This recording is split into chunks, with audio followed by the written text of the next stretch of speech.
Mukesh Parik, and again I'm live with a very important topic: Age of Enlightenment or Age of Reason. Before I start my lecture on Age of Enlightenment or Age of Reason, I would simply like to talk about one thing that students of literature should understand, that how the whole history of English literature is structured.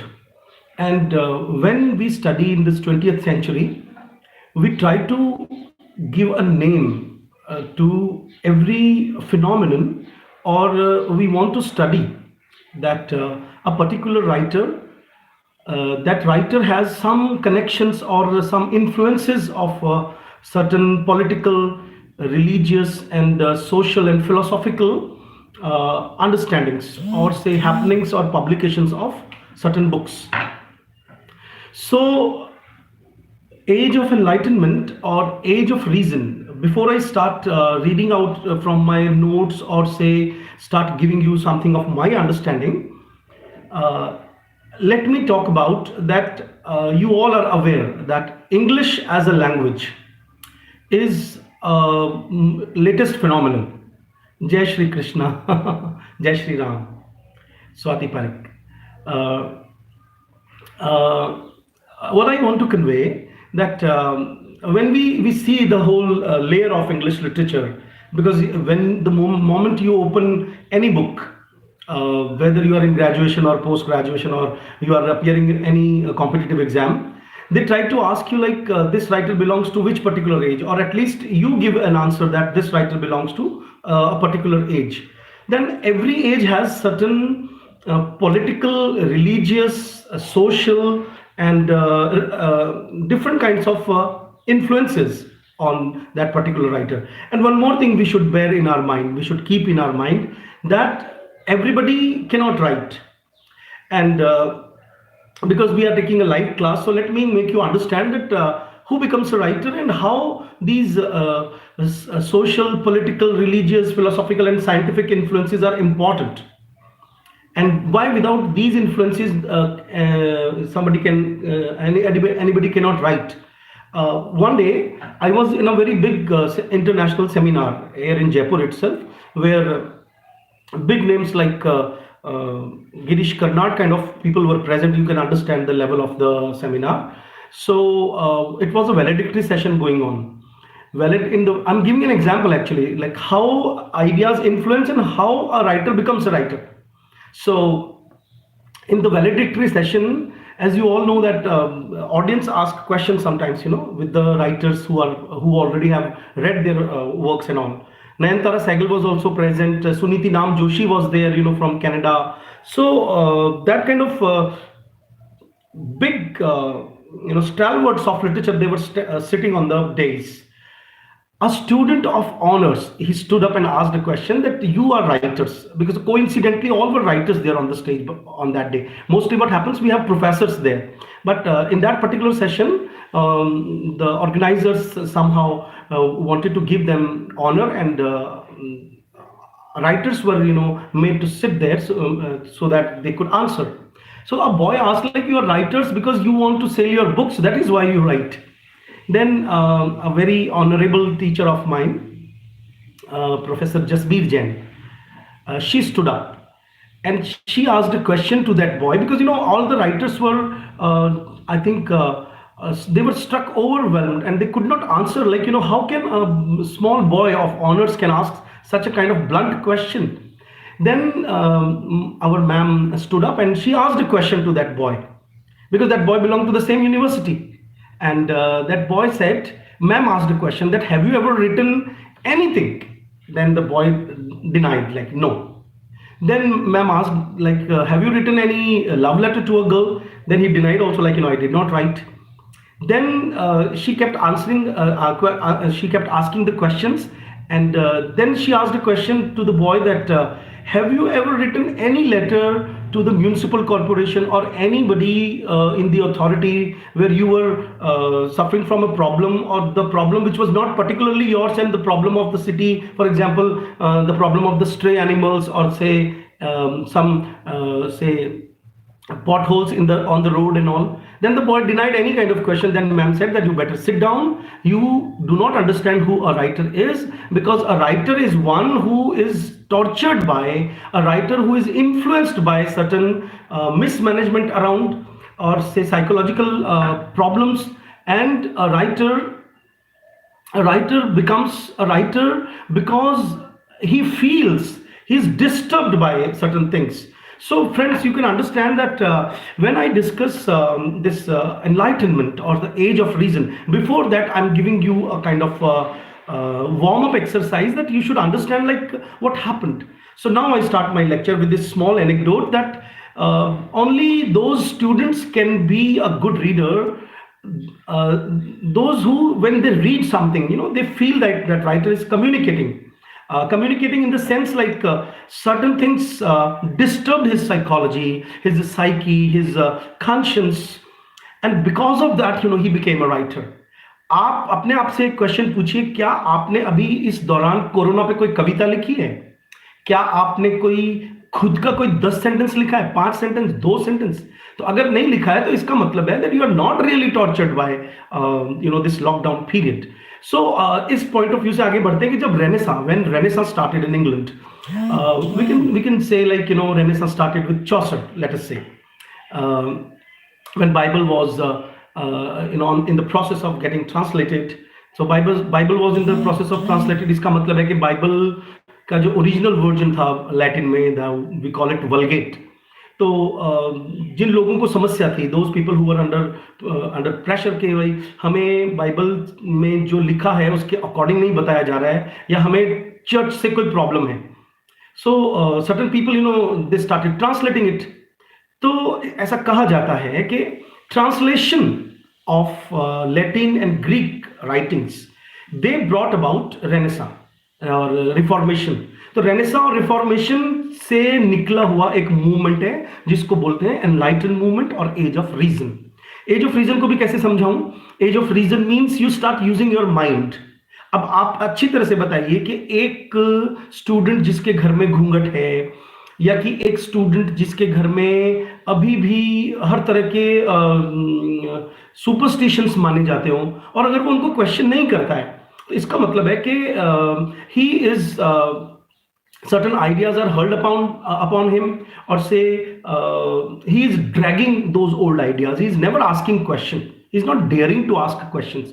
तो age of reason, age of enlightenment में क्या होता है? There were certain causes. Some books were published जिसकी वजह से people started asking question to themselves. तो यहाँ से आप समझ सकते हो कि what is age of reason. So for us students of literature, age of जो एनलाइटनमेंट है that can be divided into early enlightenment and later enlightenment. तो अर्ली एनलाइटनमेंट का जो पीरियड है that is fixed from 1685 to 1730. And now I would be reading from my notes that how many philosophers were responsible for bringing about this early enlightenment. So first of all, like early enlightenment and then high enlightenment. High enlightenment is 1730 to 1780. तो कोई भी student वो ऐसे समझ सकता है कि जब रेस्टोरेशन पीरियड आया, रेस्टोरेशन का मतलब 1660, आपको अच्छी तरह से मालूम है कि John Milton is called the last renaissance poet. तो इसका मतलब है रेनेसा के दौरान, like from 16th century onward, 16 to 15, 15 to 16, क्योंकि इंग्लैंड में रेनेसा कब आया, ऐसा कहते हैं कि 16th सेंचुरी में आया. तो 16th सेंचुरी के रेनेसा से अचानक से आइडियाज स्प्रेड नहीं हो गए. इट टुक सम टाइम कि कोई लिख रहा है, then the ideas they take time in getting spread. तो एनलाइटनमेंट का जो 1685 पीरियड क्यों रखा गया है अर्ली एनलाइटनमेंट का? क्योंकि जॉन लॉक हो गया, न्यूटन हो गया, केपलर हो गया, गैलीलियो हो गया, ऐसे कुछ 4-5 राइटर्स हैं, उनसे उनकी बुक्स का छपना और उनका फेमस होना इन आइडियाज से साइंटिफिक आइडियाज की तरफ, जैसे रॉयल सोसाइटी ऑफ इंग्लैंड का एस्टेब्लिशमेंट है, that also gave birth to kind of scientific thought. तो एज ऑफ रीजन में क्या है, साइंस इन्वॉल्व है. अगर मैं इंडिया का नाम लूं तो अभी भी हमारे यहाँ पे अच्छा खासा एनलाइटनमेंट नहीं आया है. We are talking about age of enlightenment in the European sense. तो अच्छा, एक बात और कहना चाहूंगा कि आप लोगों को ये भी पता होना चाहिए कि एम्पिरिसिज्म जो है जिस फ्रांसिस बैकन को फादर ऑफ एम्पिरिसिज्म कहा जाता है। एम्पिरिसिज्म क्या कहता है? That my knowledge, through knowledge I can know anything. It means if I know something, if I suppose I touch something and then I come to know, like, yeah, it is something. For example, I touch a book and then say, like, it is tangible and I can understand. तो जो abstract ideas है, metaphysical ideas है, ideas का मतलब कि कोई चीज आपको दे दी but it is not proved, तो ब्लाइंड फेथ खत्म हो गया एक तरह से देखा जाए तो। और उनको उसको माना जाता है कि फ्रांसिस बैकन, आप बैकन के एसेज आप पढ़ते हो एमए में, तो Francis bacon was a scientist also. मैंने बता रखा है आप लोगों को कि फ्रिज की जो इन्वेंशन है उसमें फ्रांसिस बैकन की रिसर्च सबसे इंपॉर्टेंट मानी जाती है। इसका मतलब ही was a philosopher also, he was a kind of scientist also. Scientist को उस जमाने में साइंटिस्ट ना बोलकर नेचुरल फिलोसोफर्स बोला जाता था। ओके, सो क्या एज है आपको मालूम होना चाहिए, 1630 के आसपास उनके एसेस पब्लिश हो रहे हैं, तो इसका मतलब है mid of the 17th century. ठीक है, तो the enlightenment's important 17th century precursors include, as I told, Francis Bacon, और इंग्लिश में थॉमस हॉब्स का नाम सुना होगा। लेवाइदन नाम की बुक उन्होंने लिखी थी, जिसकी वजह से पॉलिटिकल थिंकिंग इंक्रीज हुई। The Frenchman Rene Descartes, Descartes का नाम बहुत फेमस है, DESCARTE। डेकार्ट या डेकार्टेस बोलते हैं कुछ लोग इसको। डेकार्ट का ने कहा था कि कॉजिटो एर्गो सम, कॉजिटो मतलब to know, I think therefore I am. ये सेंटेंस नेट में भी आया हुआ है, और जो बच्चे एमए के हैं जिनको इसके बारे में पता होना चाहिए, they will ask you to write a note on that, so you just listen to my this lecture twice, you will be able to understand and you that what is age of enlightenment। तो Rene Descartes, मतलब मैं ये कहना चाह रहा हूँ कि not only England, European countries सारे इन्वॉल्व थे एनलाइटनमेंट की एज के लिए। सो फ्रेंचमैन रेने डेकार्ट हो गया, एंड द की natural philosophers of the scientific revolution, for example Galileo की एक बुक थी प्रिंसिपिया मैथमेटिका, पब्लिश्ड इन 1686, बहुत इंपॉर्टेंट बुक मानी जाती है। केपलर का नाम सुना होगा आपने, मेरे ख्याल से एस्ट्रोनॉमी में पढ़ाया जाता है। एंड लिबनिज का नाम बहुत फेमस है, Gottfried Wilhelm lib, LEIBNIZ, Leibniz. Its roots are usually traced to 1680s England, where in the span of 3 years, Isaac Newton published his Principia Mathematica in 1686, and John Locke his famous essay concerning human understanding. It was published in 1689. These two works that provided the scientific, mathematical and philosophical toolkit for the Enlightenment's major advances. तो अब यहाँ पे हमें ये पता चल गया कि ये 2-3 बड़े, 4-5 नाम लिए मैंने, जिसमें फ्रांसिस बैकन है, थॉमस हॉब्स है, रेने डेकार्ट है, गैलीलियो गैलीली है, जॉनीज केपलर है, गॉटफ्रीड लिबनिज है, ये इंपॉर्टेंट नाम है। जॉन लॉक का मैंने नाम लिया। इन नाम के बिना हम we can not talk about enlightenment. Enlightenment का मतलब समझ में आ रहा होगा आपको कि आप दिमाग लगाने लगते हो, आप अपनी बात को सोचने लगते हो, और आपकी बात ऐसे you don't change your mind set overnight. मेरा एक लेक्चर अटेंड कर लिया और आपका दिमाग चेंज हो गया, ऐसा नहीं होता है। इसका मतलब तो दिमाग है ही नहीं। दिमाग तब बदलता है when you see something, you read something, and then you experience something, तो धीरे धीरे आपका माइंड चेंज होने लगता है। सो एक और इंपॉर्टेंट फिलोसोफर का नाम लूंगा, इमैनुअल कांट। उनका ऐसे है व्हाट इज एनलाइटनमेंट, ऐसे का ही नाम है, what is enlightenment. It was published in 1784। He was a German philosopher, और उन्होंने एक क्वेश्चन पूछा था, dare to know, have you courage to use your own reason, उस बुक में। तो that essay is very important from every examination point of view. What is enlightenment, written by German philosopher Immanuel Kant, and उन्होंने उसमें question पूछा, dare to know, have courage to use your own reason, आप अपना दिमाग use कर सकते हो क्या। एंड उसके बाद आता है, let me read something about Locke. Locke argued, John Locke आपको सबको पता है, जॉन लॉक का essay concerning human understanding. Those who are preparing for NET should understand that almost in every second exam of NET they ask this question. क्यों important है ये question, यहां तक कि सिम्योटिका वर्ड जो है, जो एक मैंने ऑलरेडी वीडियो अपलोड कर रखा है, स्ट्रक्चरलिज्म की जो 20th सेंचुरी में लिंग्विस्टिक फिलोसफी आती है, उसमें भी जॉन लॉक को हम स्टडी करते हैं। मतलब कि John Locke is considered to be the most important name.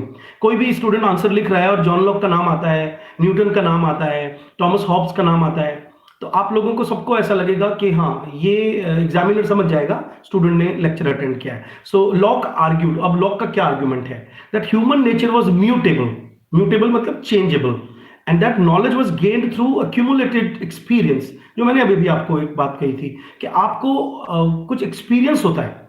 जैसे मान लीजिए हम कहें कि अ, हम सब एक हैं, तो लेकिन जब तक आपको एक्सपीरियंस नहीं होगा तब तक आपको ये बात एहसास नहीं होगी, आपके आइडिया का पार्ट नहीं बनेगा कि हम सब एक हैं।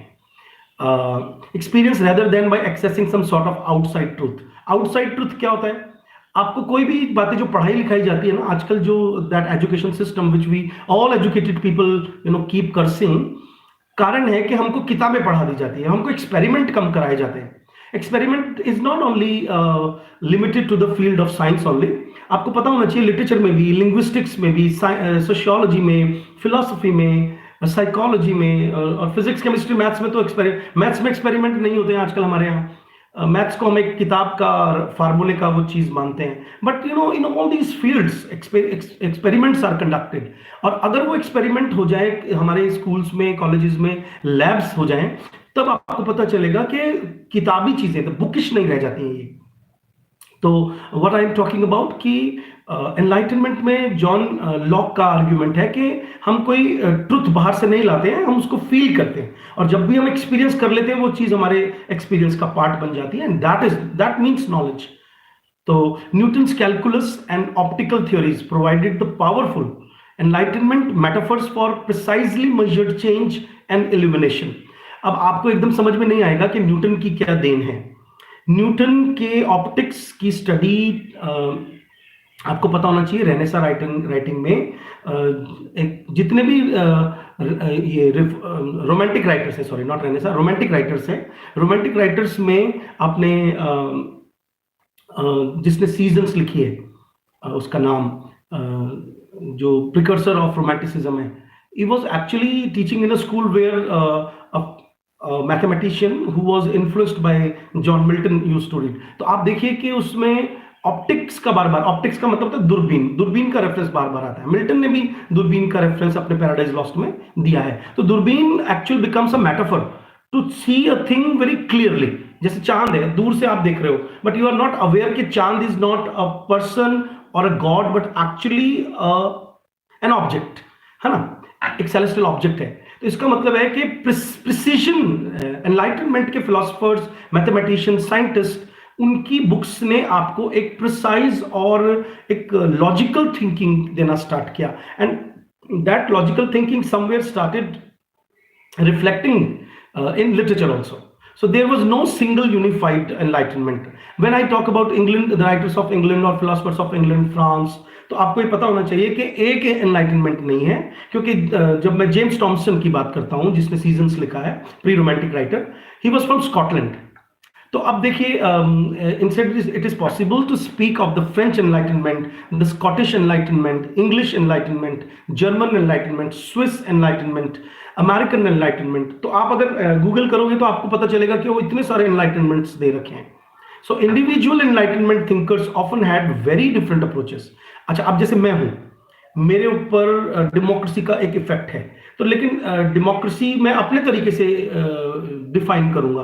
तो इंडिविजुअल एक्सपीरियंसेस भी हैं, that's why different writers when they wrote different books, the definition of enlightenment was different for different people। But अभी हम एक जनरल लेक्चर अटेंड कर रहे हैं कि एनलाइटनमेंट मतलब एक लॉजिकल थिंकिंग आ गई। लेकिन मेजर थिंकर्स की बुक्स पढ़ने के बाद, और उसमें किस किस के नाम शामिल हैं, बार बार हम एक दो राइटर्स के नाम ले रहे हैं, जॉन जैसे बैकन का नाम ले रहे हैं, हॉब्स का नाम ले रहे हैं, न्यूटन का नाम ले रहे हैं, हम जॉन लॉक का नाम ले रहे हैं। और सब लोग ये लाइक का बटन तो दबाते रहो if you are present, so that I can see that you are present and you are really liking my lecture। There was no single, as I already told, that there were different kinds of enlightenments। तो individual enlightenment के बारे में भी हमने बात कर ली। So Locke differed from David Hume. Locke का एनलाइटनमेंट, डेविड ह्यूम बड़े राइटर हैं, उनके एनलाइटनमेंट से डिफरेंट है। रूसो का नाम सुना होगा, when we talk about romanticism we always talk about Jean Jacques Rousseau. Rousseau's enlightenment is different from Voltaire's enlightenment. Voltaire is a writer. Thomas Jefferson का नाम सुना होगा, जिन्होंने अमेरिका का जो संविधान लिखा है। और फ्रेडरिक द ग्रेट का नाम सुना होगा आपने, नहीं सुना है तो आप इस लेक्चर को 2 बार सुनिए। मेरे लेक्चर खत्म करने के बाद आई यूजुअली अपलोड इट, तो आप इसको 2 या 3 बार सुन सकते हैं, आप उसको शेयर कर सकते हैं। Their differences and disagreements though emerge out of the common enlightenment। तो अब होता क्या है कि आप सब हम सब एक ही एज में जी रहे हैं, तो हम सब एक एज में जी रहे हैं, लेकिन हमारे साइंस की बुक्स तो सेम है ना। इसका मतलब है हम सोचना अलग अलग तरीके से स्टार्ट करते हैं, but the basic things are the same. So the differences and disagreement though emerged out of the common enlightenment themes of rational questioning and belief in progress through dialogue। Dialogue तो parliament की जो establishment है, democracy जो, जैसे French revolution enlightenment का एक जीता जागता सबूत है, अमेरिका का जो आज़ाद होना है, ये एनलाइटनमेंट के 2 बड़े इफेक्ट माने जाते हैं। और इंडिया में भी आपने देखा होगा इसका इफेक्ट नजर आने लगा, क्योंकि इंग्लिश थिंकिंग और इंग्लिश बुक्स जब हम पढ़ने लगे, तो आपने जैसे राजा राम मोहन रॉय का नाम सुना होगा, उन्होंने क्वेश्चन करके, और जो कॉन्सेप्ट है या जो हमारी एक प्रथा थी सती प्रथा, ही क्वेश्चन दैट। तो मैं ये भी कहना चाह रहा हूं कि ऐसा नहीं है कि एक ही जगह इसका इफेक्ट रहा, जहां जहां इंग्लिश गए, फ्रेंच गए, पोर्चुगीज गए, वहां वहां वो, अच्छा, उनके खुद के कंट्रीज में भी चेंजेस आ रहे थे। तो आपको ये भी पता होना चाहिए कि एज ऑफ एनलाइटनमेंट का इफेक्ट लगभग लगभग दूर दूर तक गया, पूरे वर्ल्ड तक गया। साइंटिफिक प्रोग्रेस स्टार्ट हुई वो अलग। अब आते हैं हाई एनलाइटनमेंट पे। The period assigned to high enlightenment is 1730 to 1780। तो centred on the dialogues and publications of the French philosophers. ये जो सेकंड पीरियड है हाई एनलाइटनमेंट का, 1730 से 1780, ये ज्यादा इंपॉर्टेंट है। I am going to tell you many important things in this particular second part of this lecture. Voltaire का नाम सुना होगा, रूसो, मॉन्टेस्क्यू है, बफून है, बफन, सॉरी, BUFFON, बफन, डेनिस डिडरॉट। सबसे इंपॉर्टेंट नाम इसमें वॉल्टेयर, रूसो एंड डिडरॉट का आता है। डिडरॉट क्यों इंपॉर्टेंट है? डिडरॉट ने एनसाइक्लोपीडिया पब्लिश किया। अब आपको मालूम है कि आज विकिपीडिया हर स्टूडेंट चेक करता है, तो विकिपीडिया का नाम एनसाइक्लोपीडिया पे पड़ा है, और encyclopedia is also product of enlightenment as.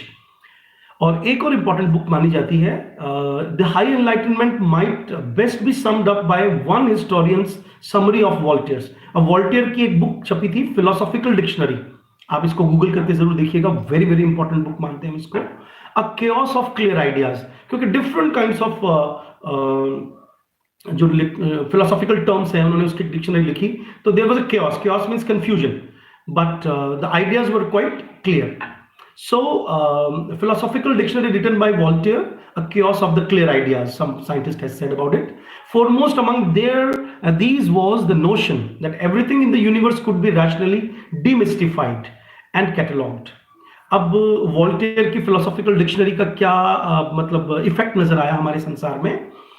आज जैसे आपने भूल भुलैया पिक्चर देखी होगी, भूल भुलैया पिक्चर में जो अवनी है, Avni is a student of mine also, watching me right now, Avani Mathur. लेकिन उस फिल्म में भूल भुलैया में आपने देखा ना, अवनी हीरोइन है, और उसके अंदर एक बंगाली औरत का, जो कि एक डांसर थी किसी राजा के जमाने में, किसी एज में, उसका भूत आता है। देखा है ना आपने उस पिक्चर को? एंड देन साइकोएनालिसिस के पॉइंट ऑफ व्यू से जो अक्षय कुमार है उस फिल्म में, वो क्या स्टडी करके बताता है कि ये कुछ सबकॉन्शियस है, everything is stuffed somewhere in the layers of the subconscious. तो ये जो सबकॉन्शियस माइंड है, इसकी स्टडी ने आज हमें ये बात बता दी। अच्छा, उस फिल्म को मैं बहुत इंपॉर्टेंट मानता हूं, क्योंकि उसमें ये जो रिचुअल्स इंडियंस करते हैं साइकोलॉजिकल इफेक्ट क्रिएट करने के लिए, जैसे झाड़ा जानते हैं आप लोग? किसी के यहाँ जाना कभी झाड़ा दिलवाने के लिए? मंदिर में भी कुछ लोग झाड़ा देते हैं, जैसे कान में दर्द है तो चाकू को 4 बार ऐसे उबारना, नजर उतारना।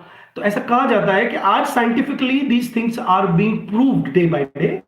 जैसे I did come to know about this कि किसी को नजर लग गई है, somebody has been jinxed, तो उसको इंग्लिश में बोलते हैं somebody has been jinxed, तो इविल आई जिसको बोलते हैं। तो कहते हैं कि हमारी बॉडी का इलेक्ट्रोमैग्नेटिक फील्ड होता है। अभी कोरोना पीरियड में आप इसको अच्छी तरह से समझ सकते हो। जैसे मान लीजिए मैं हेल्दी हूं और मेरा ऑरा, AUR, ऑरा मतलब इलेक्ट्रोमैग्नेटिक फील्ड सॉलिड है, तो मुझे बीमारी नहीं लगेगी। लेकिन अगर मान लीजिए मेरा ऑरा खराब है, तो मेरे चारों तरफ आग को घुमाकर आरती उतारते हैं ना हम इंडियंस, हिंदू लोग। तो ऐसा कहा जाता है कि सदगुरु का एक लेक्चर भी मैंने इसमें अटेंड किया था, तो मुझे पता चला कि आग से समवेयर वी इंप्रूव और से जिसको बोलते हैं ना अपन मरम्मत करते हैं उसकी, हमारे ऑरा की। और ऑरा अगर मरम्मत हो जाती है तो हम वापस से हमारा इलेक्ट्रोमैग्नेटिक फील्ड सही हो जाता है। तो साइंटिफिकली नजर उतारने का कॉन्सेप्ट क्लियर होता है। ऐसे ही किसी को भूत लग गया है तो साइकोलॉजिकली जो सबकॉन्शियस में बचपन में चीजें दब गई हैं, वो सबकॉन्शियस का पार्ट है। आपने सबने सिगमंड फ्राइड का नाम सुना होगा। और वो कहीं ना कहीं they want to come out and they are deciding your outward conscious mind. So the things in the inner mind, जैसे आपने लिबिडो का नाम सुना होगा कि something, we are natural human beings. मैं एक ये लेक्चर को इसलिए इसमें लिंक कर रहा हूं, don't think that I am digressing.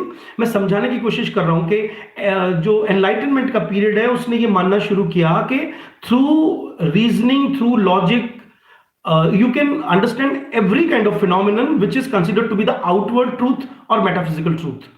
तो ये जो आपके बड़े बड़े राइटर्स हैं, वॉल्टेयर है, रूसो है, बफॉन है, डिडोरेट है, ये फ्रेंच राइटर्स थे। इन्होंने कुछ ऐसा लिखा जिससे yes, almost, Neeraj, you are right. Every single thing in Indian, particularly Hindu ritual, is somewhere associated with science.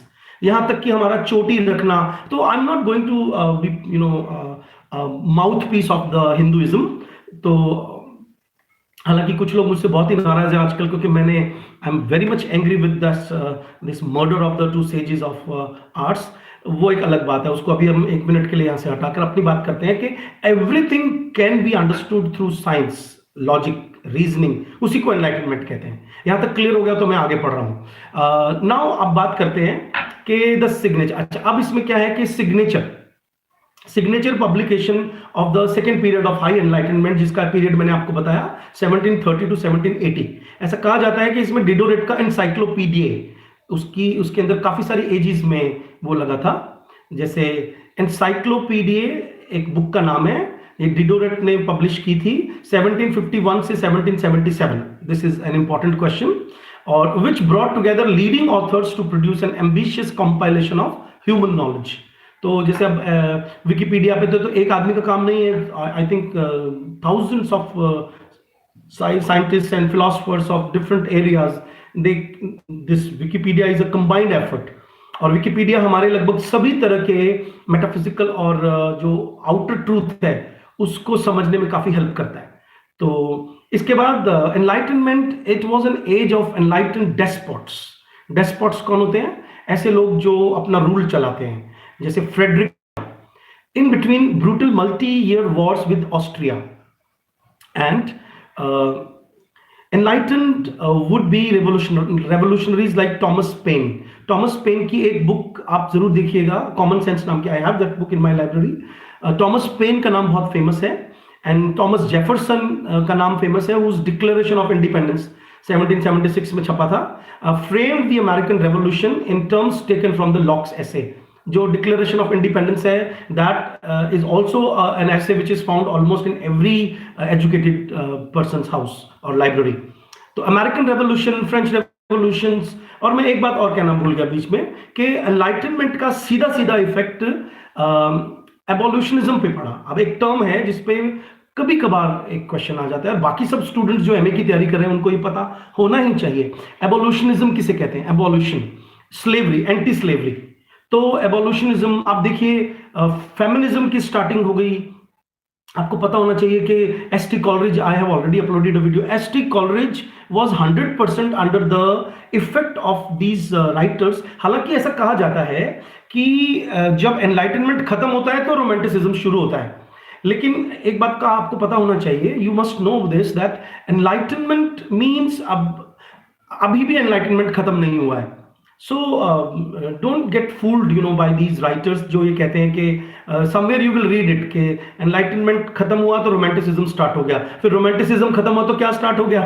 ऐसा नहीं होता है। Somewhere we are a whole mixture of romanticism, rationalism, renaissance। हम सब में कभी कभी हम बहुत ही फेथ की बात करते हैं, कभी कभी हम बहुत साइंटिफिक हो जाते हैं, कभी कभी हम फेमिनिस्ट हो जाते हैं, कभी कभी हम बड़े 100% मैस्कुलिनिस्ट हो जाते हैं। तो इसका ये मतलब है। लेकिन जब हम बुक्स की बात करते हैं, because ultimately books have their effect. अब जैसे हम दलित लिटरेचर की बात करते हैं, तो दलित लिटरेचर कोई जरूरी तो नहीं है कि अम्बेडकर के बाद ही शुरू हुआ हो, उनसे पहले भी बड़े बड़े राइटर्स हैं जो दलित की बात लिख रहे हैं। आप बसवन्ना के बारे में पढ़िए, कबीर के बारे में पढ़िए, तो आपको पता चलेगा कि उससे पहले ही बहुत बड़े बड़े राइटर्स हुए हैं, और not only in India, even in abroad also. इसका मतलब है कि मैं ये कहना चाह रहा हूं कि जरूरी नहीं है कि भाई अमेरिकन रेवोल्यूशन एक इफेक्ट आ गया, but yes, I agree with this के एक साथ अगर चार पांच तरह की बुक्स पब्लिश हों और उनके इफेक्ट हों, या कि आउट ऑफ को इंसिडेंस मान लीजिए, या the effect of the collective efforts मान लीजिए, अगर एक साथ सारी पब्लिक पढ़ने लगे, जैसे मान लीजिए अचानक से सिलेबस बदल जाए इंडिया की स्कूलों का, और हमको मुगल कालीन जो ग्लोरिफिकेशन है उसकी जगह हमारे हमारे खुद के जो इंपॉर्टेंट राजा है उनको पढ़ाने लगे, तो obviously there will be a complete change in the Indian outlook, you know, towards looking towards, उनका पॉइंट ऑफ व्यू बदल जाएगा, the way we will look towards history. तो ऐसा फर्क पड़ता है कि एक साथ कुछ बुक छपे, एक साथ कोई चीज फेमस हो, तो ऐसा एनलाइटनमेंट के पीरियड के दौरान हुआ, इसीलिए हम इस पीरियड को इंपॉर्टेंट मानते हैं। लेकिन हमेशा याद रहे, divisive forces are always, you know, working. ऐसा नहीं है कि भाई अचानक से सारे लोग एक साथ सोचने लगते हैं, इट्स नॉट लाइक दैट। तो साइंस की जो खोज थी वो होने लगी, इंडिया में भी वो चीजें आई। तो इसमें let me talk about this, that it was also time of religious innovation. अब मैं इस बारे में एक बात कहूंगा आपको, आपको पता है इंग्लैंड में शुरू से ही there was a concept of episcopal government. Episcopal government क्या होता है कि चर्च और गवर्नमेंट वो आपस में लिंक्ड थी। तो थिंकर्स जब एनलाइटनमेंट के इफेक्ट में आए तो दे स्टार्टेड क्वेश्चनिंग दिस कि सेक्युलरिज्म क्या होता है। तो सेक्युलरिज्म का जो आइडिया है दैट व्हेन यू आर, जैसे इंडिया में हर धर्म के लोग रहते हैं, तो ठीक है, अगर आप कह रहे हो कि सेक्युलर बनो तो then everybody should become secular. तो अगर एवरीबडी शुड बिकम सेक्युलर, तो हमारे यहाँ पे कोई भी दंगा नहीं होगा, तो हमारे यहाँ पर कोई भी एक पर्टिकुलर सेक्ट को नाराज होने की नौबत ही नहीं आएगी। जैसे I hope you understand my point. तो एंटी रिलीजियस कॉन्सेप्ट स्टार्ट हो गए। एंटी रिलीजियस का मतलब यहाँ पे ये नहीं है कि जो एक थिंकर है, मान लीजिए वो एंटी रिलीजियस है, it does not mean that he does not go to church और टेम्पल। तो अगर मैं सर्व धर्म संभाव की बात करूं, तो इसका ये मतलब नहीं है कि मैं अपने राम को भूल जाऊं।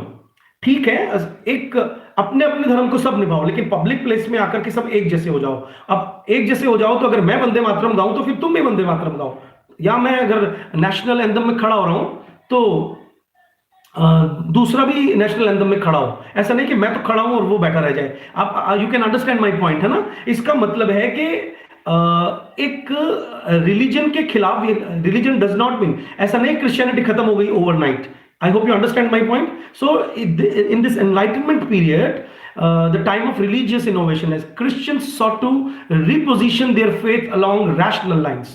यही एक बहुत इंपॉर्टेंट चीज आपको मुझे समझानी है कि क्रिश्चियनिटी जो है उसने अपने आप को साइंटिफिक कर लिया काफी हद तक। लेकिन मैं I am a great critic of that, because जब हम जेन आयर पढ़ते हैं, आप जेन आयर पढ़िए, जेन आयर के अंदर लास्ट में जाके सिंजन का एक कैरेक्टर आता है जिसके जो प्रपोज करता है जेन आयर को, but you know he wants to go to India, you know, for missionary purpose. तो मैं ये कहना चाह रहा हूं कि देखो, रिलीजन के पॉइंट ऑफ व्यू से क्रिश्चियनिटी ने भी अपने आप को कभी भी साइंटिफिक दिखाने के लिए किया होगा, लेकिन वो मिशनरी एक्टिविटीज में काफी इन्वॉल्व रहे, और वो मिशनरी हमें आज तकलीफ दे रहा है भारत को। आपको पता है ये जो पालघर की जो लिंचिंग केस हुआ है, इसमें मिशनरीज आर इन्वॉल्व। आने वाले समय में ये बात हमें पता चलेगी, and then you will come to know कि हर तरफ से इंडिया में अटैक हो रहे हैं, और in a hidden manner, in the name of democracy. तो ये मैं अपने पर्सनल व्यू नहीं दे रहा हूं, ये आप धीरे धीरे रिसर्च करेंगे तो आपको पता चल जाएगा। तो क्रिश्चियनिटी में ये चीजें स्टार्ट हुई उस जमाने में, और इसमें हमें उनको सलाम करने में कोई दिक्कत नहीं है। आपको मालूम है कि सबसे पहले अंग्रेजी लोग थे जिन्होंने अपने आप को रिलीजन से निकाल करके और इक्वालिटी का कॉन्सेप्ट दिया। तो अमेरिका आजाद हुआ, तो फ्रांस आजाद हुआ, इसमें हम उनको सलाम करते हैं। But the thing is that the same thing can be there, should be there in almost everywhere. और तो रैशनल लाइंस पर religion Christianity started thinking, and deist एक कॉन्सेप्ट है जो अलेक्जेंडर पोप से रिलेटेड है, डीइज्म। तो डीइज्म में क्या कहते हैं वो, that materialists argued that the universe seemed to determine its own course without God's intervention. तो एक खास किस्म का क्रिश्चियनिटी आ गया जिसमें वो कह रहे हैं, एक एग्जांपल देता हूं आपको। आपने अलेक्जेंडर पोप का ऐसे ऑन मैन पढ़ा होगा, नहीं पढ़ा तो पढ़िए। जिन बच्चों ने मुझसे पढ़ा है क्लास में उनको मालूम है, मैंने एक लाइन बताई थी, वॉट एवर इज राइट, है ना। तो वो डीइज्म का कॉन्सेप्ट है कि गॉड ने अगर मान लीजिए एक भिंडी पर दूसरी भिंडी जोड़ करके नेचर में उगाई है, it means it is nature, you should not question. If there is a thorn, कांटा है या सांप है, जहर है, तो तुम ये नहीं पूछ सकते कि ये जहर कहां से आया। जहर नेचर ने पैदा किया है, इट मींस आप जहर को नहीं समझ पा रहे हो, लेकिन वो कहीं ना कहीं शायद नेचर के लिए इंपॉर्टेंट होगा। इसका मतलब है गॉड की सृष्टि है, गॉड की नेचर है और everything is okay.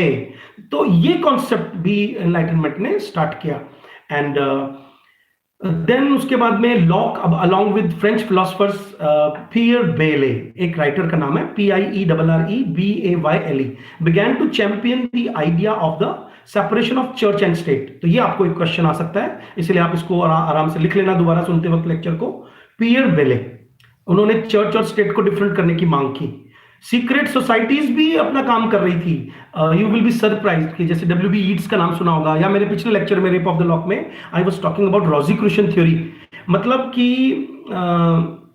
WB Yeats, आपको मालूम है, पहले बताओ, WB ईट्स मॉडर्न राइटर हैं, आयरलैंड के हैं, उन्होंने आयरिश मूवमेंट के अंदर पार्टिसिपेट किया, तो डेमोक्रेसी में उनका फेथ है, लेकिन somewhere he was also associated with kind of some mystic kind of phenomenon.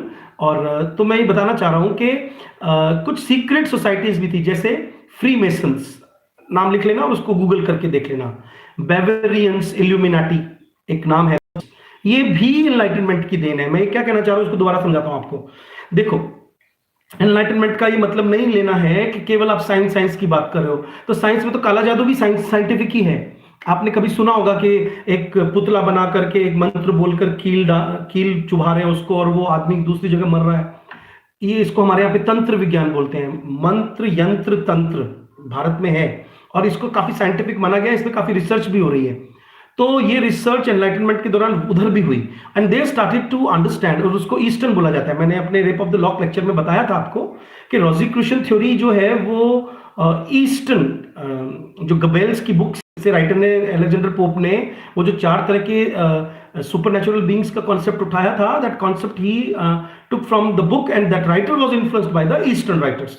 तो मैं क्या कहना चाह रहा हूं यहाँ पे कि साइंस की तरफ अलग जा रहे थे एनलाइटनमेंट के राइटर्स, फिलोसॉफी की तरफ अलग जा रहे थे, पॉलिटिक्स को भी सुधार रहे थे, रिलीजन को सुधार रहे थे, but they were also trying to understand के there are certain scientific facts involve with the metaphysical things also, जिनको अपन सुपरनेचुरलिज्म कहते हैं। ये भी यूरोप में फैलने लगा। And new modes of fellowships, esoteric rituals and mutual assistance, ये सब चीजें इन्वॉल्व हुई। Coffee houses, newspapers and literary salons emerged as new venues for ideas to circulate।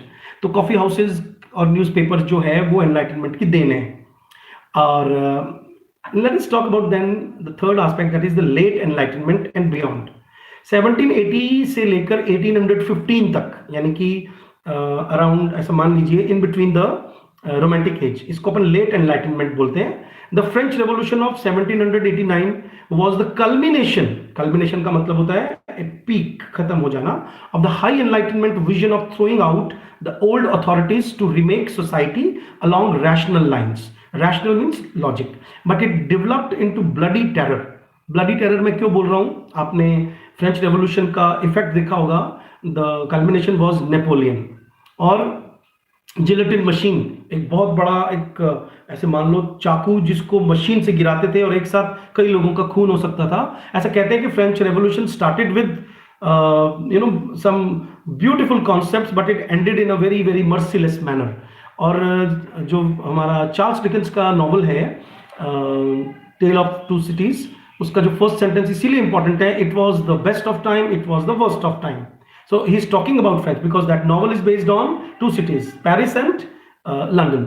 तो what I'm talking about कि एक मिक्सचर इसमें स्टार्ट हो गया था, but it developed into bloody terror that showed the limits of its own ideas and led a decade later to the rise of Napoleon को एक bad effect माना जाता है फ्रेंच रेवोल्यूशन का, और ऐसा माना जाता है कि रोमांटिसिज्म स्टार्ट किस वजह से हुआ, क्योंकि रोमांटिसिज्म एनलाइटनमेंट से स्टार्ट हुआ, लेकिन all the major romantic writers they got disillusioned by enlightenment, by French revolution.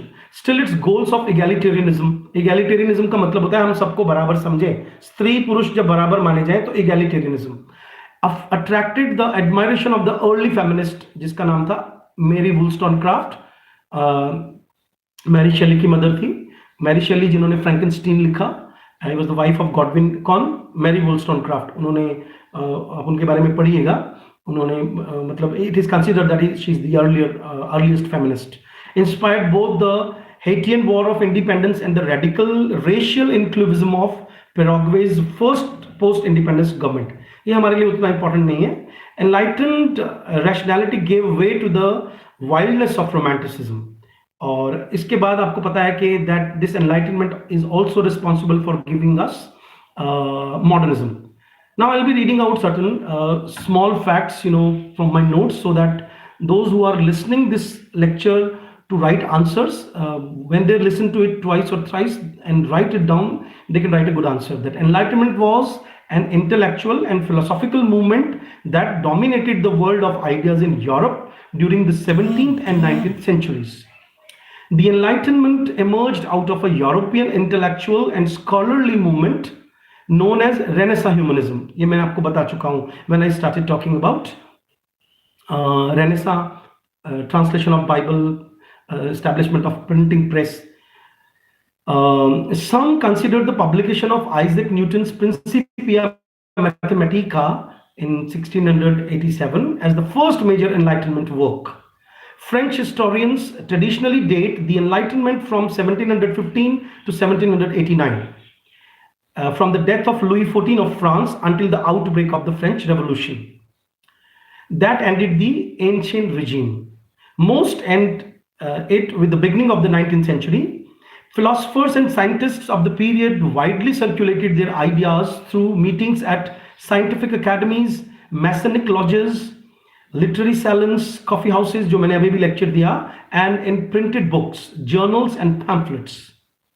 The ideas of the Enlightenment undermined the authority of the monarchy and the church, including liberalism and neoclassicism, traced their intellectual heritage of the Enlightenment. So neoclassicism is a kind of heritage of Enlightenment. So Alexander Pope, Edison, Swift, these writers were the precursors of Enlightenment, we can say. They are precursors of the High Enlightenment. The Enlightenment included a range of ideas centered on the sovereignty of reason. Sovereignty of reason means reason, rationality, logical mind is the center. The evidence of the senses, John Locke की theory मैंने समझा दिया आपको, that through senses I can understand.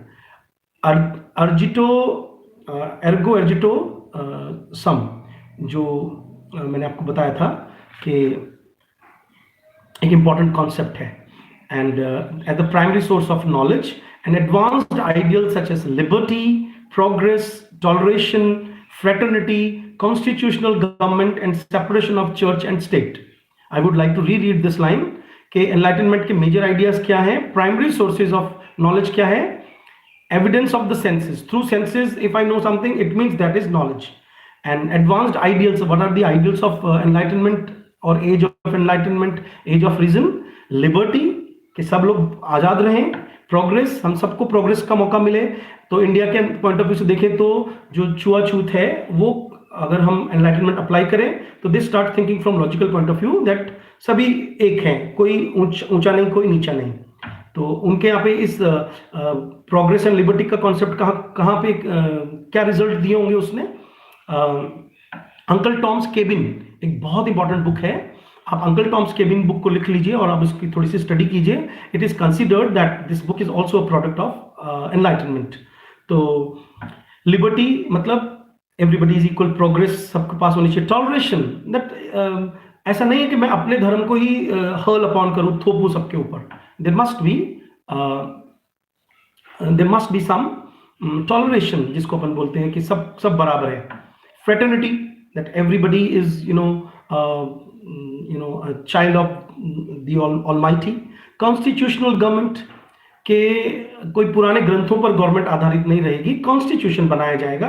And that is the result, like almost in maximum number of countries in the world today we have some constitution. And separation of church and state. तो हालांकि ये सारे ideas enlightenment के हैं, जरूरी नहीं है कि मैं लेक्चर दे रहा हूं तो मैं इन सबको बिलीव करता हूँगा. ऐसा कहा जाता है कि रिलीजन, एक पर्टिकुलर रिलीजन से, बिकॉज इसमें एक बात का और ध्यान रखना है आप लोगों को कि रेनेसा के साथ में ट्रांसपोर्टेशन के मीन्स इंप्रूव हुए, तो कहीं ना कहीं आइडियाज भी अब काफी ज्यादा क्वेश्चन मार्क में आ गए हैं। और those who are joining me for higher kind of ideas, क्योंकि ये तो मैं पुरानी चीजें पढ़ा रहा हूँ, लेकिन मैं पीएचडी हूँ, मुझे तो अभी लेटेस्ट चीजों को पढ़ने का भी पूरा शौक है। तो मैं आपको एक चीज बता दूं कि आज जितने भी मल्टी कल्चरल कंट्रीज बन गए हैं इन कॉन्स्टिट्यूशंस के नाम के ऊपर, अमेरिका है, कनाडा है, ऑस्ट्रेलिया है, इंडिया है, आपको ताज्जुब होगा कि इन कंट्रीज में कई बच्चे मुझसे नहीं पूछते हैं आपको थोड़ा थिंकर बनना चाहिए। आज अमेरिका में ट्रंप, जिस पिछले 3 साढ़े 3 साल से ट्रंप के राष्ट्रपति बनने पे इतने क्वेश्चन क्यों उठाए जा रहे हैं, लेकिन उसके बावजूद भी वो बना, ऐसा कहा जाता है। या मोदी है, मोदी को प्रधानमंत्री हम देखते हैं, लेकिन कई लोग क्वेश्चन करते हैं कि मोदी इज अ सेक्टेरियन और वो केवल हिंदुओं को मानता है। इसका मतलब है कि एक समय आ गया है जब आपको ये पता चलेगा कि मल्टीकल्चरलिज्म एक बहुत खतरनाक चीज है, क्योंकि मल्टीकल्चरलिज्म का मतलब है हर तरह के लोग एक साथ रहते हैं। कनाडा में एक बहुत बड़ी प्रॉब्लम क्रिएट कर चुका है already, and there are many writers who are writing against multiculturalism. क्योंकि मल्टीकल्चरलिज्म, मैं ये लेक्चर एक्स्ट्रा इन्वॉल्व कर रहा हूं इसके अंदर, so that I can make you understand that ये आइडियलिस्टिक आइडियाज होते हैं, and this world is still passing through certain changes, transformation आया हुआ है यहाँ पे। हम देख रहे हैं कि अगर ट्रंप केवल लेफ्ट विंग के पॉइंट ऑफ व्यू से चले, तो लेफ्ट विंग के पॉइंट ऑफ व्यू से जैसे जेएनयू के स्टूडेंट्स चलते हैं, तो आप देखिए कि आप पूरे जेएनयू के स्टूडेंट्स को नहीं जानते। मेरे कई फ्रेंड हैं जो प्रोफेसर हैं जेएनयू से हैं, मेरे स्टूडेंट हैं जो कई जेएनयू से हैं, मैं खुद जेएनयू जाता रहता हूं। अब एक बात बताइए कि वहां पे सारे के सारे लोग वामपंथी विचारधारा के नहीं है, लेफ्ट विंग की थॉट के नहीं है। क्योंकि लेफ्ट विंग का मतलब क्या होता है कि एक you just talk about the cauldron where everybody is a mixture and you talk about equality, but वो इक्वालिटी एक्चुअल में अंदर से नहीं होती है, वो केवल किताबी होती है, बाहरी होती है। तो आपने देखा होगा कि अभी जो हमारी गॉड ऑफ स्मॉल थिंग्स की राइटर है अरुंधति रॉय, आपने देखा होगा उस पर काफी क्वेश्चन उठ रहे हैं, या जो रवीश कुमार है उस पर काफी क्वेश्चन उठते हैं। उसका कारण है कि आप देखिए कि जब हम इक्वालिटी की बात करते हैं तो इक्वालिटी के अंदर कहीं ना कहीं we compromise with the welfare of so many different people's point of view। तो इसका क्या मतलब होता है कि ये कॉन्सेप्ट आए थे, लेकिन इन कॉन्सेप्ट्स को कहीं ना कहीं इवन वहीं के उस वक्त के राइटर्स को भी कंप्रोमाइज करना पड़ा, और अभी हमें और थिंकर बनना पड़ेगा कि क्या वाकई लिबर्टी नाम की कोई चीज है। आज इसको मैं और एग्जांपल देके समझाता हूं। देखो, एक बार मैं मैं केरल जा रहा था एरोप्लेन से, तो मैं मोस्टली एरोप्लेन में लोग बात नहीं करते हैं, लेकिन मैं अपने बगल के साथी से बात कर रहा था। He was from Jaipur itself, तो I was just simply about to ask him कि भाई what do you know about Kochi and tell me something about I am going there first time, I was about to go in a seminar. तो उस आदमी ने मुझे कहा कि because he was a Keralite and he was living in Jaipur, तो मैंने कहा आप जयपुर में क्यों रहते हो? बोले कि मुझे ना उतना पसंद नहीं है केरल, क्योंकि वहाँ पे वामपंथी विचारधारा है और वो बहुत ज्यादा रूल रेगुलेशन मानते हैं और बहुत ज्यादा क्वेश्चनिंग करते हैं, इसीलिए कोई भी काम आसान नहीं है वहां पे करना।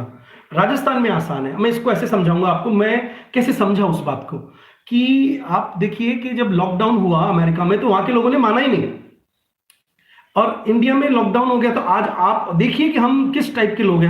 हम अगर बहुत ज्यादा स्ट्रिक्ट रूल्स को नहीं मानते हैं तो हम अंदर से भी स्ट्रिक्ट नहीं है। इसका मतलब है आज नहीं कल, कल नहीं परसों, those who are listening and are very very forward people, those who have lot much knowledge than I have, may question me और question my understanding, but it is not, क्योंकि I am equally qualified and my mind moves in a very different way and I can question things equally. मैं ये question आपको इसलिए समझा रहा हूं, ये वाला पॉइंट इसलिए समझा रहा हूं कि आज भारत में बहुत से ऐसे लोग हैं, आप देखिए हम सफल होंगे कोरोना से, बताऊं क्यों? क्योंकि अगर हमें कहा जा रहा है कि अंदर रहो तो मैक्सिमम लोग अंदर हैं। अब वो बहुत क्वेश्चन करें हम क्यों अंदर रहें, तो आपको पता है कोरोना फैल जाएगा। अब केवल कोरोना की बात नहीं है ये, इसका मतलब है कि कहीं ना कहीं ये जो इक्वालिटी और डेमोक्रेसी का कॉन्सेप्ट है ना, कि सब बराबर है। कई कंट्रीज में तो डेमोक्रेट्स को बहुत बुरी नजर से देखते हैं क्योंकि वो कोई नियम ही नहीं मानता। तो डेमोक्रेसी का जो लिबर्टी का जो कॉन्सेप्ट है, या कि कॉन्स्टिट्यूशनल गवर्नमेंट की बात करते हो आप, कॉन्स्टिट्यूशन कितनी बार चेंज हो गया भारत का, how many amendments are there?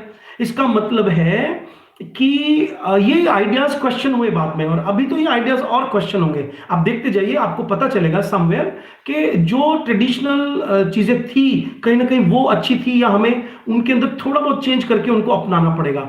एक हेड तो होना जरूरी है, otherwise how will you come to in control, या control not in the negative sense, control in the sense कि आपको किसी की बात तो माननी ही पड़ेगी। लेकिन जब आप लिबर्टी, इक्वालिटी और फ्रेटर्निटी की बात करते हो, तो क्यों फ्रांस की जो क्रांति है, फ्रेंच रेवोल्यूशन फेल हो गई? तो ये मैं आपको सिर्फ इसलिए समझा रहा हूं कि एनलाइटनमेंट के पीरियड की लिखी हुई किताबें कहीं ऐसा ना हो कि आपके दिमाग को भूसे से भर दे और आप उन आइडियाज को बेस्ट आइडियाज मान के बैठ जाओ।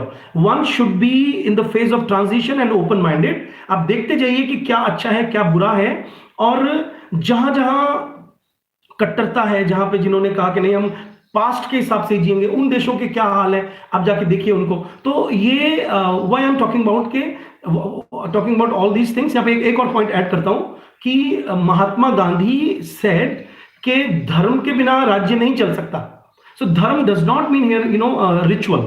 तो ये जो क्वेश्चन हम करते हैं कि भाई एनलाइटनमेंट का क्या इफेक्ट रहा होगा, एनलाइटनमेंट का कोई इफेक्ट नहीं हुआ, एनलाइटनमेंट का इफेक्ट वहीं खत्म हो गया। एनलाइटनमेंट का इफेक्ट कुछ जगह अभी भी जारी है, और धीरे धीरे हमें ये सारी बातें समझ में आ रही हैं कि कहीं ना कहीं इंसान को हर तरह के आइडियाज की जरूरत होती है, और उसको सबसे पहले अपने आसपास के लोगों को रेस्पेक्ट करना बहुत जरूरी है।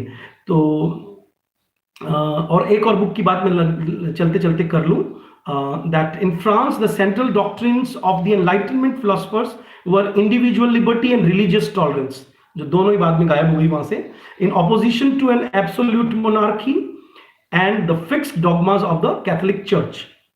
The Enlightenment was marked by an emphasis on the scientific method and reductionism, along with increased questioning of religious orthodoxy, an attitude captured by Immanuel Kant's essay जो yes Kumkum, you are right बेटा, कि हमें environment and society के according ढालना चाहिए, लेकिन कोई particular लोग ही डाले बाकी नहीं डाले तो देयर इज अ प्रॉब्लम। तो एनलाइटनमेंट हमें ये भी कहता है कि कहीं ना कहीं कैसे अडेप्ट करें। अडेप्ट करने में भी बड़ी समस्याएं आती हैं कई बार, जरूरी नहीं है कि हम अडेप्ट कर सकें। तो इमैनुअल कैंट की जो मैंने बुक बताई थी, answering the question what is enlightenment, this is the name of a book, where the phrase sapere aude dare to know, मैंने उसका फ्रेंच टर्म बोल दिया है, सेपरे ऑडे, can be found. The age of enlightenment was preceded by, closely associated with the scientific revolution. Earlier philosophers whose work influenced the enlightenment included Bacon and Descartes, जो मैं आपको बता चुका हूं. The major figures of the enlightenment included Beccaria, Baruch, Spinoza, Diderot, Kant, Hume, Rousseau, Adam Smith. Many of the leading political and intellectual figures behind the American Revolution associated themselves closely with the Enlightenment. Benjamin Franklin का नाम important है, visited Europe repeatedly and contributed actively to the scientific and political debates there and brought the newest ideas back to Philadelphia. Thomas Jefferson का नाम मैंने लिया कुछ देर पहले, closely followed European ideas and later incorporated some of the ideals of the Enlightenment into the Declaration of Independence. And James Madison का नाम बहुत बहुत इंपॉर्टेंट माना जाता है, incorporated these ideals of Enlightenment into the United States Constitution during the framing of this Constitution in 1787. The most influential publication जो मैं बता चुका हूं आपको was Encyclopedia. It was published from 1751 to 1772. There were 35 volumes in this period, and it was compiled by Diderot, D'Alembert, and a team of 150 scientists and philosophers worked on it. Enlightenment helped spread the ideas of enlightenment across Europe. ये जो encyclopedia है इसने काफी मदद की ideas को spread करने में, और other landmark publications were Voltaire's Dictionary Philosophique, जो मैंने अभी नाम लिया था, and Letters on the English. This is again an important book published in 1733. Rousseau की बुक है Discourse on Inequality published in 1754, and The Social Contract published in 1762. Adam Smith's The Theory of Moral Sentiments published in 1759.